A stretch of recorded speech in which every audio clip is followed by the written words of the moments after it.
Assalamualaikum warahmatullahi wabarakatuh. Selamat pagi untuk anak-anakku kelas 11 TI, baik TI A, TI B maupun TI C. Pagi ini kita akan memulai pembelajaran untuk mata pelajaran matematika. Coba sekarang kita rubah pola pikir kita, rubah mindset kita bahwa matematika itu bukanlah suatu mata pelajaran yang memusingkan, yang membuat kita takut, yang kadang baru dengar suaranya aja udah males. Sekarang kosongkan dulu hal-hal seperti itu di pikiran kita agar kita semua lebih mudah untuk menerima materi-materi yang nanti akan disampaikan. Kemudian mari kita berdoa, mudah-mudahan kondisi pandemik ini segera berakhir sehingga kita bisa bertatap muka di sekolah, bisa belajar seperti seharusnya, tidak lagi dalam bentuk online seperti ini, karena pasti pembelajaran di kelas lebih mudah untuk kita, lebih memudahkan kita dalam berinteraksi juga. Baik, ke materi dan lain-lain, kita berkenalan dulu yuk. Kita kenalan dulu agar saling mengenal, saling tahu saya siapa, yang mana, juga saya bisa mengenal, bisa tahu kalian yang namanya ini, yang mana sih orangnya, seperti apa fotonya. Nanti di absen nanti menggunakan Google Form. Kalau bagaimana cara menggunakannya, mungkin kalian bisa bertanya atau berkonsultasi ke wali kelasnya masing-masing. Nanti di Google Form itu ada kolom foto, kalian sih nanti bisa selfie lalu upload foto masing-masing agar kita nanti bisa lebih saling mengenal. Baik, saya kenalan dulu. Ini foto saya, pakai efek dikit. Nama saya Hoirul Arifin. Mungkin ada yang sudah mengenal, ada yang sudah tahu.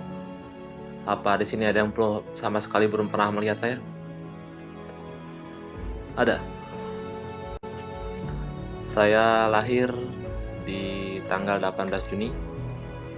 Kalau tahun silakan ditebak-tebak lah, kira-kira tahun berapa? Apakah tahun 45, tahun 30, atau baru tahun 2000-an lahirnya? Coba silakan, terserah kalian, tebak masing-masing. Nah, ini nomor handphone saya. Silakan dicatat karena nanti kita bisa berkonsultasi juga via WhatsApp. Waktunya asal jangan terlalu malam. Kalau nanti saya sempat pasti saya balas. Mungkin nanti jika diperlukan dan jika mendapatkan izin dari pihak sekolah, kita bisa belajar langsung tapi dengan siswa yang terbatas, mungkin 5 atau 10 orang. Jadi nanti kita bisa membuat jadwal melalui komunikasi WhatsApp. Kalau itu pun nanti kalau diizinkan atau diperbolehkan oleh pihak sekolah. Karena pasti matematika tidak hanya dalam bentuk online, kita perlu langsung berlatih langsung agar lebih bisa memahami materi-materi yang nanti akan diberikan. Kalau nanti diizinkan, saya akan kabari ke kalian. Siapa saja yang nanti berminat, boleh kita atur jadwalnya, sehingga nanti tidak berbenturan dengan pelajaran-pelajaran mata pelajaran yang lainnya. Kemudian, setelah tadi berkenalan, ya jangan lupa tadi di perkenalan tadi kalian foto selfie, dimasukkan nanti di Google Form-nya saat absen. Di Google Form nanti juga selain absensi, foto ada sedikit pretest lah. Sekarang kita ke aturan penilaian akhir. Yang dimaksud dari aturan penilaian akhir itu bagaimana saya menentukan nilai kalian di rapot nanti. Nah, apa-apa saja yang bisa membuat nilai kalian baik atau kurang baik. Yang pertama, kehadiran. Kehadiran kalian nanti akan dihitung ya. Kalau misalkan nanti kehadirannya full, berarti kalian sudah mendapatkan nilai minimal 50. Kehadiran yang seperti apa? Kalau sekarang kan dalam bentuk online, ya minimal kalian nanti mengisi Google Form yang sudah saya sediakan lewat wali kelas. Waktunya kapan? Saya sedikit dilonggarkan, minimal dalam hari itu kalau matematika secara jadwal matematika ada di hari Senin. Mata pelajaran pertama kalian bisa lah sampai siang atau sore untuk melihat slide ini dan mengisi Google Form-nya. Jadi kehadiran sangat menentukan sekali nilai kalian nanti di rapot. Ketika kalian bisa hadir penuh, maka kehadiran kalian pun akan dihitung.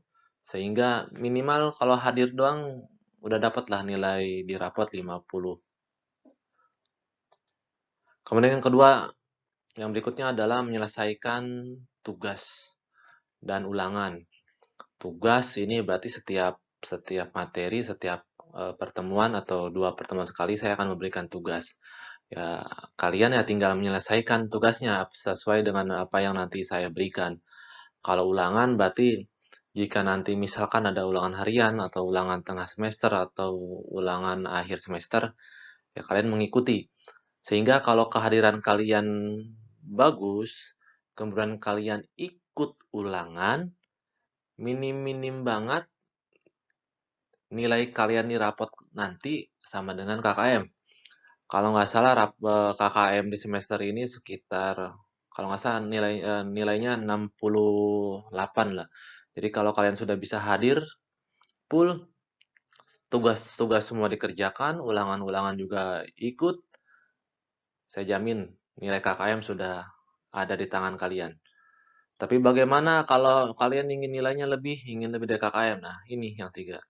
Berarti nilai tugas dan ulangannya harus baik, karena ini ada 30%. Ya, tugasnya harus betul, ulangan juga harus betul. Ya. Kalau nanti tiga-tiganya ini bisa kalian penuhi, insya Allah nilai kalian nanti di rapot bisa baik. Tapi saya tidak ingin semata-mata kalian mengejar nilai. Tapi bagaimana caranya kalian bisa memahami tentang konsep-konsep matematika, karena matematika bisa membiasakan kalian untuk berpikir logis. Saya tidak bermaksud untuk membawa kalian menjadi seorang ahli-ahli matematika, tapi kalau ada pun ya syukur. Tapi nggak sampai ke arah itu, minimal kalian bisa menggunakan logika kalian ketika nanti terjun masyarakat sudah terbiasa. Bahkan ketika nanti di perusahaan, yakin tes-tes awal atau psikotes pasti ada yang namanya matematika. Jadi rugi jika kalian tidak menyenangi mata pelajaran matematika. Di kehidupan sehari-hari pasti bertemu dengan namanya hitung-menghitung. Ya, pasti itu. Jadi mulai sekarang, bayangan-bayangan tentang sulit, tentang rumit, tentang menyeramkannya matematika dihilangkan. Fokus kepada materi-materi yang berikan. Kalau ada yang nanti tidak dimengerti, tanyakan. Saya sebisa mungkin nanti saya jawab via WhatsApp. Nah, kalau entah seperti tadi yang saya katakan, kalau nanti memungkinkan dan diizinkan, kita ya bisa bertemu 5 atau 10 orang. Kalau enggak pun nanti satu atau 2 orang kita bergantian untuk sedikit menambahkan materi-materi yang memang belum kalian pahami melalui pembelajaran online ini. Untuk materi di semester ini, kelas 11, kita mulai dari materi trigonometri. Mungkin SMP sudah belum ya? Ya. Syarat-syarat, ya. Ada syarat-syarat yang sebenarnya Ini dasar banget, ini seharusnya sudah kita kuasai. Karena dari SD sampai SMP, bahkan kemarin di kelas 10 kalian sudah belajar matematika. Syarat-syarat ini ya seharusnya sudah kita kuasai, tapi terkadang ada beberapa hal yang kita lupa. Apa itu syaratnya? Yang pertama, dasar-dasar matematika. Maksudnya apa sih dasar-dasar matematika? Dasar-dasar matematika yang saya maksud ini adalah kemampuan dasar ya seperti penjumlahan, pengurangan, perkalian, pembagian, bilangan berpangkat, akar bilangan, dan seperti itulah. Nanti mungkin untuk dasar-dasar matematika ini di akhir nanti saya akan memberikan pretest atau survei. Sejauh mana sih pemahaman kalian terhadap dasar-dasar matematika? Apakah di kelas 11 TI ini baik A, B, atau C masih ada yang belum bisa ya, atau belum pasti atau lupa lah tentang penjumlahan, perkalian, pembagian yang seharusnya emang ini udah kita lewati dari semenjak SD. Makanya saya ingin survei apakah masih ada yang lupa atau belum begitu bisa. Karena biasanya ada aja satu atau dua orang yang masih kesulitan untuk hal ini. Nanti kalian isi semampunya ya. Jangan bertanya ke teman atau apa, biar nanti saya tahu bahwa di kelas ini sejauh mana pengetahuan dasar-dasarnya. Di kelas A, misalkan TIA, pengetahuan tentang dasar-dasar matematikanya sejauh mana. Di kelas TIB, sejauh mana. Dan begitu pula di kelas 11 TIC. Sehingga nanti ketika pembelajaran atau materi-materi berikutnya, saya sudah bisa menyesuaikan bahwa di kelas ini saya harus seperti apa, di kelas ini seperti apa. Bahkan kalau perlu nanti jika ada perlu pertemuan langsung untuk memperkuat lagi tentang dasar-dasar matematika ini akan kita siapkan. Yang kedua, teorema Pitagoras ini kalau nggak salah sudah kalian pelajari di SMP. Ya, diingat-ingat lagi, searching lagi. Sekarang zaman canggih, di Google, Google tinggal ketik ada. Kemudian tentang segitiga dan sudut. Karena trigonometri pasti membahas tentang segitiga dan sudut.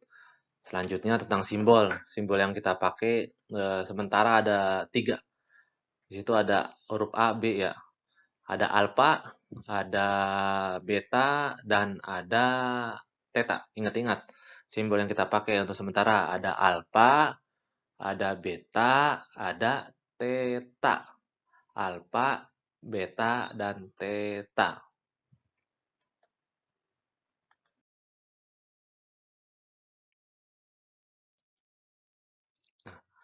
Lalu sekilas apa sih trigonometri? Apa sih trigonometri? Apa itu trigonometri? Siapa sih si trigonometri itu? Orang mana gitu ya? Nah, trigonometri secara bahasa dari bahasa Latin Yunani, Latin kuno, terdiri dari kata trigonon atau bisa kita artikan 3 sudut atau segitiga, dan metron atau mengukur. Kalau kita definisikan berarti bisa kita artikan sebagai salah satu cabang ilmu matematika yang mengukur segitiga atau pengukuran tentang sebuah segitiga. Segitiga yang dimaksud di trigonometri ini adalah segitiga siku-siku.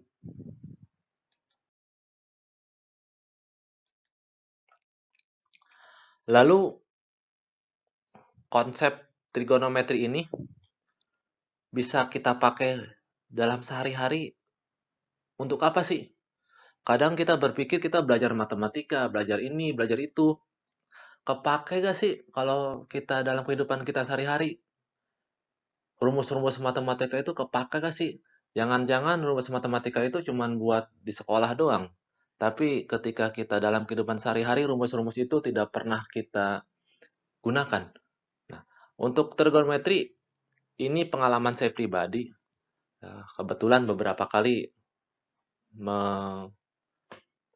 membangun bangunan-bangunan yang ada di sekolah ini, ya. Konsep-konsep trigonometri ini sangat sangat terpakai untuk saya. Terpakai untuk apa? Terpakai untuk menghitung kebutuhan bahan-bahan ketika akan membuat atap suatu gedung atau atap suatu bangunan. Ketika kebutuhan bahan-bahan itu sudah bisa saya hitung, berarti saya sudah bisa mempertimbangkan atau menghitung harganya berapa.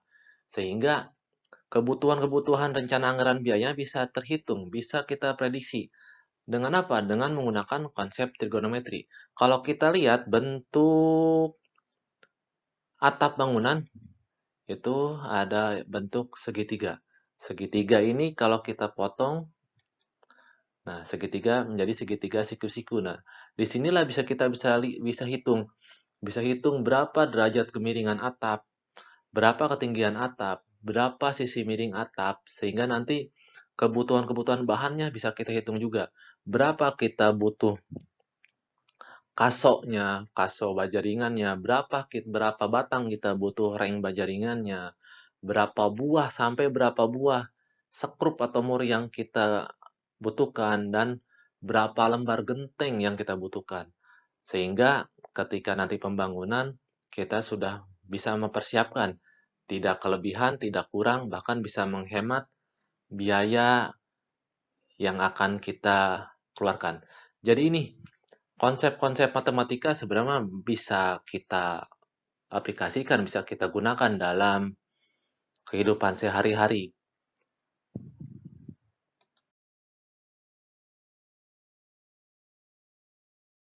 Pada pertemuan pertama kali ini,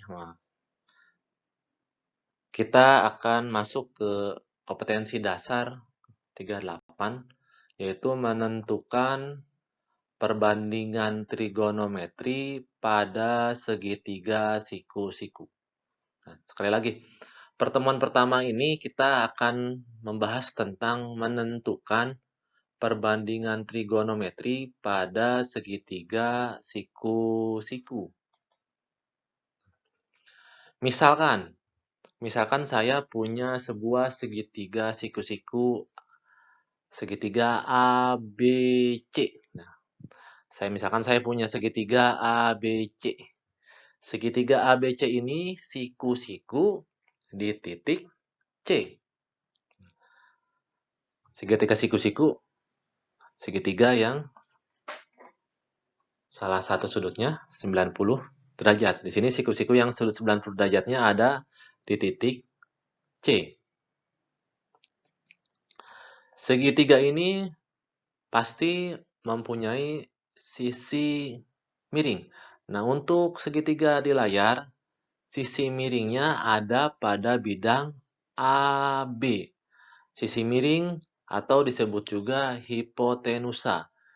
Kalau kita mencari sisi miring yang mana paling gampang. Pokoknya yang kelihatan miring berarti itu sisi miring. Nah, di sini kita akan belajar bagaimana menentukan sisi-sisi yang ada pada segitiga. Sekali lagi, untuk menentukan sisi miring paling gampang. Kita tinggal lihat mana sisi yang miring, berarti itu sisi miring paling gampang. Atau bahasa lainnya hipotenusa. Itu untuk menentukan mana atau di mana tepatnya sisi miring. Kalau di segitiga gini sekali lagi adanya di bidang A, B.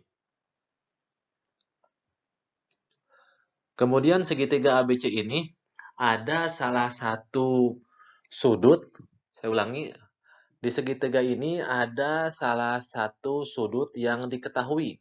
Ingat, yang diketahui.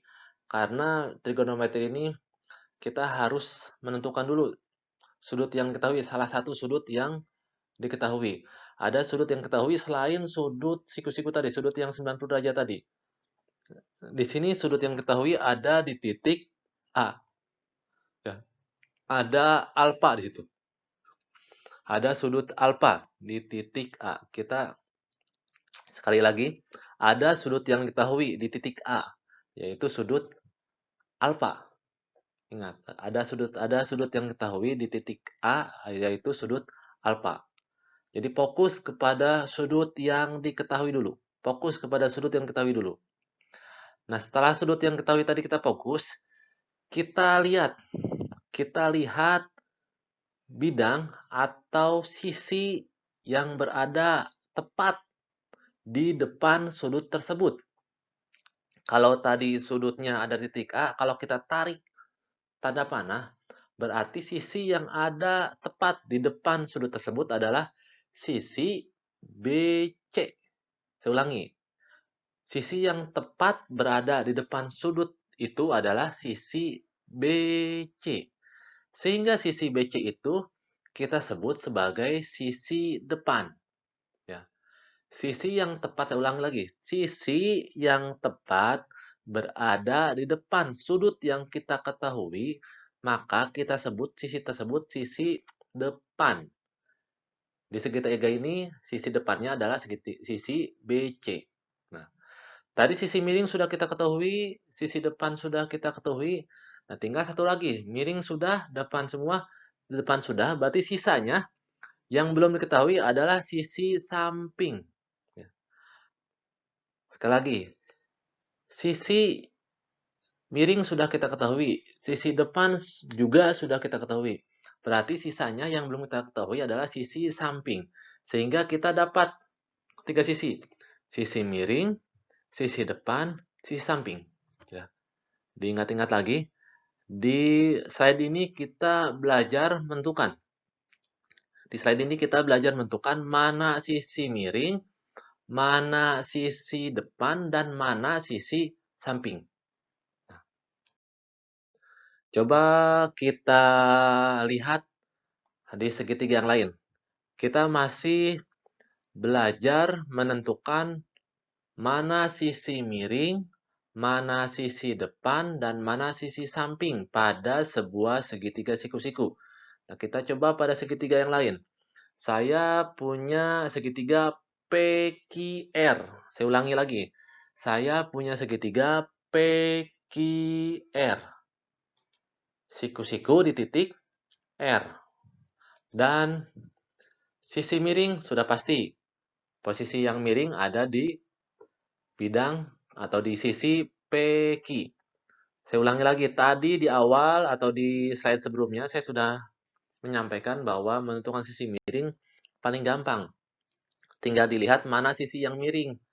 Karena ada satu sisi yang miring dan dua sisi yang tidak miring. Yang satu tegak, yang satu vertikal, yang satu horizontal.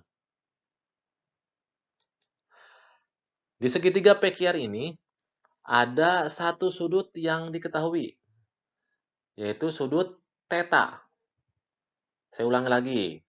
Di segitiga PQR ini ada satu sudut yang diketahui, yaitu sudut theta. Sudut theta berada di titik Q. Nah, sehingga mana sisi depannya? Ya, ketika kita ingin menentukan mana sisi depan dari segitiga PQR ini, tinggal kita tarik panah dari titik Q atau dari sudut theta tersebut. Kita tarik panah. Tarik panah, didapatlah panah itu menunjuk ke bidang atau sisi PR. Jadi, atau sehingga sisi PR ini adalah sisi depan dari segitiga PQR. Nah, sisi miringnya sudah, seperti tadi saya sebelumnya. Sisi miringnya sudah kita ketahui. Sisi depannya sudah kita ketahui. Tinggal mana sisi sampingnya. Yang sisa itu adalah sisi samping. Ada dua contoh tadi, segitiga ABC dan segitiga PQR.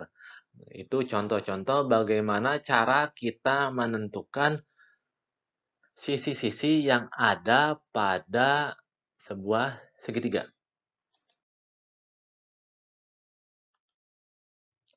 Berikutnya adalah perbandingan trigonometri. Setelah tadi kita menentukan sisi-sisi yang ada pada sebuah segitiga, sekarang kita tentukan perbandingan trigonometri pada segitiga tersebut. Misalkan saya ambil contoh yang pertama tadi, segitiga ABC. Sisi depannya sudah kita ketahui, sisi miringnya sudah kita ketahui, dan sisi sampingnya sudah kita ketahui pula. Segitiga ABC tadi ada sudut di titik A, yaitu sudut alfa.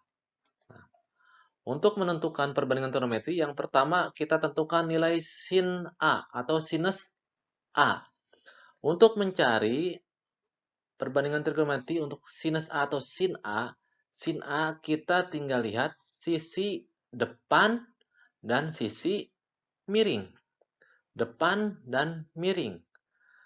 Sisi depan di situ adalah sisi BC. Dan sisi miringnya adalah sisi AB. Sehingga nilai dari sinus A atau sin A sama dengan BC per AB. Yang berikutnya, cos A atau cosinus A. Untuk menentukan nilai dari cosinus A, kita lihat sisi samping dan sisi miring.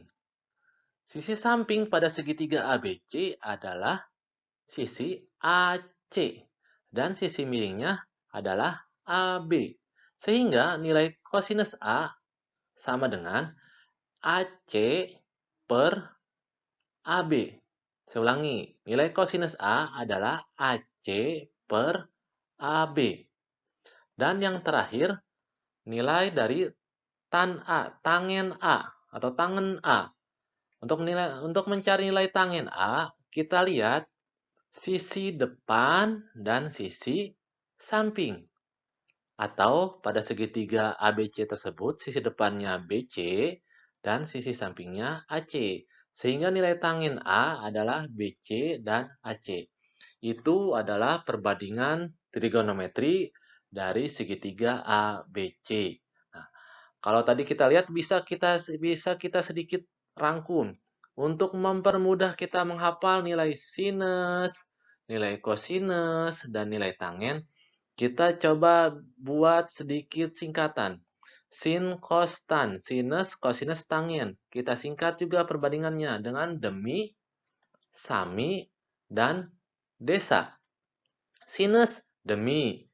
Kosinus, sami. Tangen, desa.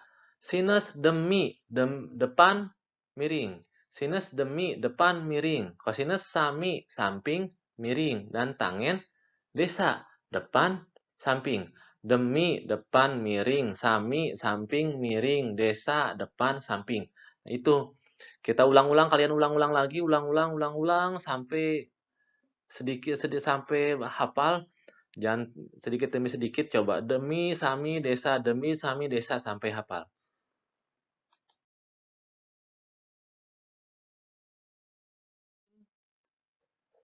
Selain sinus, kosinus, dan tangen tadi, dalam perbandingan trigonometri, kita juga mengenal adanya kosekan atau kosek disingkat, kosekan, sekan, dan kotangen. Saya ini pakai alfa karena di segitiganya sudutnya alfa. Kalau di segitiganya sudutnya theta, kita pakai theta. Kalau di segitiganya sudutnya beta, kita pakai beta. Tergantung di segitiga itu sudutnya memakai simbol apa. Balik lagi ke sini. Selain tadi sinus, kosinus, dan tangen, kita juga mengenal ada kosekan, sekan, dan kotangen. Nah, kosekan. Kosekan itu kebalikan dari sinus, dari sinus. Kosekan, saya ulang lagi. Kosekan kebalikan dari sinus. Kalau tadi sinusnya depan miring, langsung saja. Kalau tadi sinusnya BC per AB, saya ulangi lagi. Kalau tadi sinusnya BC per AB, maka kosekannya adalah AB per BC. BC per AB dibalik. AB-nya ke atas. AB per BC. Hanya tinggal balik aja. Begitu pula dengan sekan alfa. Kebalikan dari kosinus alfa. Kalau kosinus tadi AC per AB, maka sekannya adalah AB per AC. Dan kotangen pun sama. Kebalikan dari tangen. Kalau tadi atau jika tangen tadi perbandingannya adalah BC per AC, maka kotangen perbandingannya adalah AC per BC. Nah, kesimpulannya adalah kosekan, sekan, dan kotangen adalah kebalikan. Tinggal balikin doang kita dari sinus, kosinus, tangen. Jadi, kalau kalian sudah bisa menjawab perbandingan trigonometri untuk sinus, kosinus, dan tangen, untuk menjawab perbandingan trigonometri kosekan, sekan, dan kotangen sangat mudah. Karena tinggal balikin doang. Yang tadinya BC per AB jadi AB dan per BC dan seterusnya. Ya. Sampai sini mudah-mudahan bisa dipahami.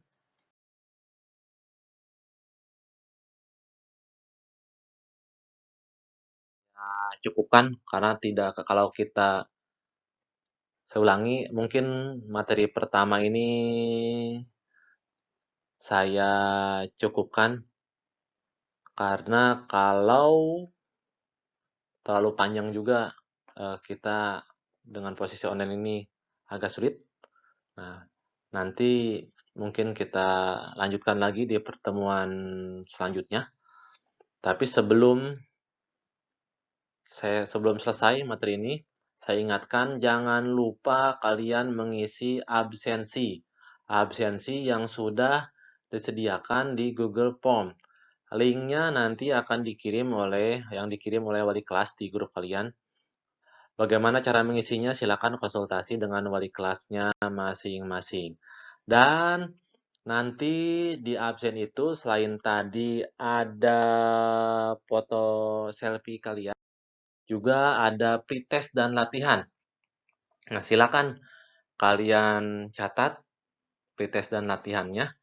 Kalau misalkan lama karena video ini juga karena slide ini juga saya tidak buat terlalu panjang untuk memperkecil size-nya, bisa kalian screenshot dulu, screenshot dulu di HP-nya, di HP atau di laptopnya atau di PC-nya kalian screenshot dulu.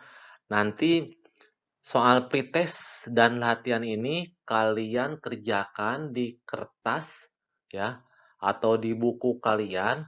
Setelah selesai, jawabannya kalian foto. Dan fotonya nanti kalian upload di Google Form yang tadi saya katakan. Jadi nanti di Google Form kalian mengisi nama, mengisi kelas, mengisi NIS, ya, mengisi nomor induk kalian, kemudian ada foto kalian untuk awal perkenalan kita, dan terakhir kalian upload juga jawaban dari soal pretest dan latihan ini. Silakan sekali lagi silakan di capture atau di screenshot. Kalau nyatetnya lama, takut nanti balik lagi, di screenshot aja. Ya, saya hitung sampai 3 sebelum saya akhiri. 1, 2, 3. Demikian materi kita yang pertama. Mudah-mudahan bisa dipahami dan dimengerti. Saya tunggu absen dan jawaban soalnya. Ya, sampai berjumpa di pertemuan berikutnya secara online lagi.